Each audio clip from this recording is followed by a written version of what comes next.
देश के 9 राज्यों में इस साल विधानसभा चुनाव होने हैं और इन चुनाव को 2024 में होने वाले लोकसभा चुनाव का सेमीफाइनल भी कहा जा सकता है।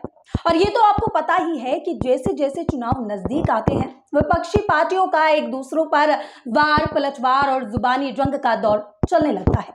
लेकिन इस बीच कुछ ऐसा हुआ जो नहीं होना चाहिए था, या यूं कहें कि इसे मात्र एक संयोग तो बिल्कुल नहीं कह सकते हैं।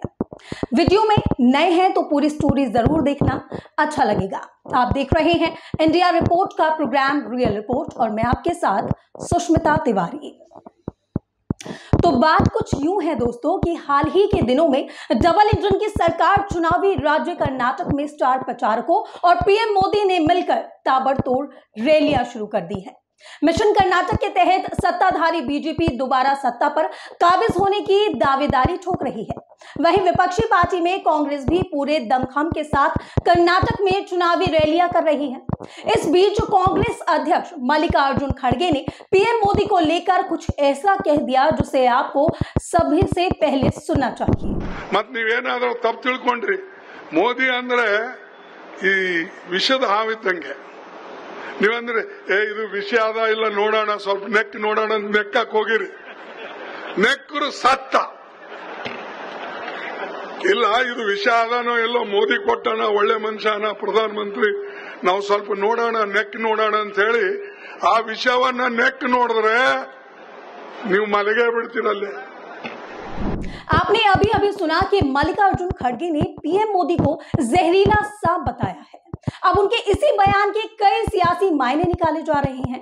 एक तरफ तो बीजेपी पार्टी की ओर से कांग्रेस अध्यक्ष का जमकर घेराव हो रहा है, वहीं अपने शब्दों पर काबू न रखने वाले खड़गे ने सफाई देते हुए कहा है कि उन्होंने बीजेपी और आरएसएस की विचारधारा को लेकर ऐसा बयान दिया है, ना कि किसी पर व्यक्तिगत टिप्पणी की है। अब बात चाहे जो भी हो, मल्लिकार्जुन खड़गे तो अपनी भाषा शैली पर लाग लपेट करने में लगे हुए हैं, क्योंकि उन्हें भी पता है कि इसका उनकी पार्टी पर नकारात्मक प्रभाव पड़ना शुरू हो गया है। क्योंकि बात यहां देश के प्रधानमंत्री की है, एक ऐसे शख्स की जो 140 करोड़ की आवाम का जन प्रतिनिधित्व करता है। तो जाहिर है कि पीएम मोदी की शान और शौकत में इस तरीके के शब्दों का इस्तेमाल बर्दाश्त कर पाना ना तो जनता को रास आ रहा है और ना ही पार्टी के बाकी नुमाइंदों को। खड़गे के इस बयान के बाद से ही पार्टी की ओर से उनके खिलाफ एक एफआईआर दर्ज करने की मांग हवा पकड़ रही है। इस बदजुबानी के बाद कांग्रेस के वरिष्ठ नेता जयराम रमेश ने आग में घी डालने का काम शुरू कर दिया है। जयराम रमेश ने अपने ट्विटर अकाउंट से ट्वीट करते हुए लिखा है कि हताश और निराशा ने भाजपा का स्तर गिरा दिया है। बीजेपी के स्टार कैंपेनर बसनगौड़ा सोनिया गांधी को विश्व कन्या तक कह चुके हैं कि प्रधानमंत्री ने इसकी मंजूरी दी थी। उन्हें बसगौड़ा के तुरंत बर्खास्त करना चाहिए और सोनिया गांधी से माफी भी मांगनी चाहिए।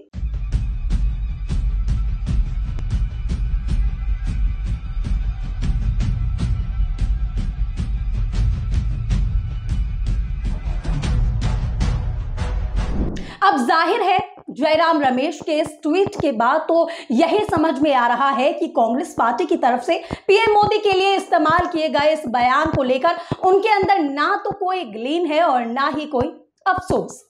दूसरे जरिए से देखा जाए तो ये नहले पर दहला वाला सीन लगता है। अभी कुछ ही दिन हुए हैं राहुल गांधी को अपना सरकारी बंगला खाली किए हुए, और उसकी वजह भी आपको बखूबी पता है कि उनकी लोकसभा की सदस्यता का जाना राहुल गांधी केरल के वायनाड से सांसद रह चुके हैं और मानहानि केस में दोषी भी पाए गए। 2 साल की सजा उन्हें सुनाई गई थी और उसी के चलते उनकी संसदीय रद्द हुई है। चुनावी रैलियों का सहारा लेकर कांग्रेस की बेतरतीब और बदजुबानी किसी से भी छुपी नहीं है। आपको तो याद ही होगा कि राहुल गांधी ने किस तरह से कर्नाटक के कोलार में 2019 में चुनावी रैली में मोदी अपनाम को लेकर, यानी कि मोदी सरनेम को लेकर सीधे तौर पर पीएम मोदी को टारगेट किया था। लगता है उस गलती से पार्टी के बाकी नेताओं ने सबक नहीं लिया और यही वजह है कि ये दौर जारी है।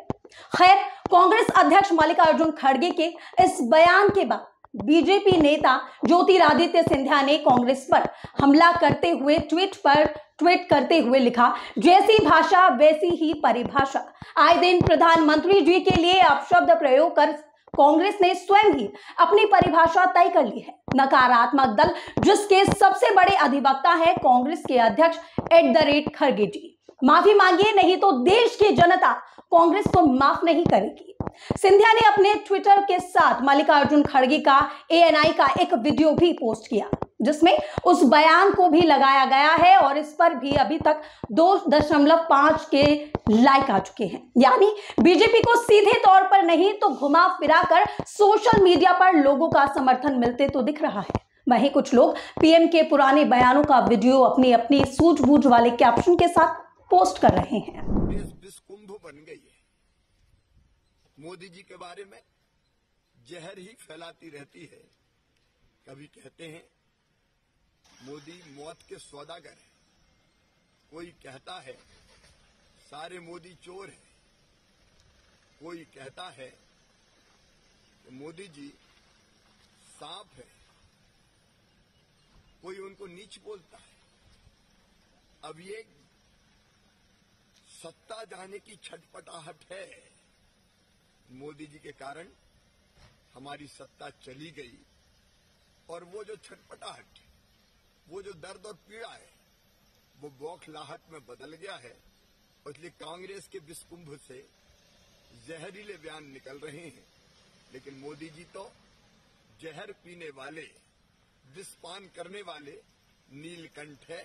वो जहर पी रहे हैं देश की जनता के लिए, देश के विकास के लिए, और दिन और रात देश के विकास में लगे हुए हैं।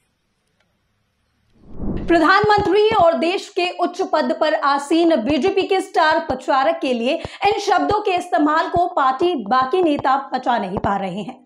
तभी तो ज्योतिरादित्य सिंधिया के बाद मध्य प्रदेश के मुख्यमंत्री शिवराज सिंह चौहान ने कांग्रेस को विश्व कुंभ बताकर पीएम मोदी को विश्वपान करने वाला नीलकंठ बताया है। आरोप प्रत्यारोप और तंज कसने का सिलसिला हमेशा से चुनावों के दौरान चलता आया है, लेकिन इनके आधार पर किसी पर व्यक्तिगत टिप्पणी करना कितना सही है, इसका फैसला हम आप पर छोड़ते हैं। आपको क्या लगता है कि किसी भी पार्टी, चाहे वो पक्ष हो या विपक्ष, उसका देश के सर्वोच्च पद पर काम कर रहे व्यक्ति को लेकर इस तरह की बदजुबानी करना कितना सही है? फोन उठाएं, कमेंट और रखिए अपनी राय।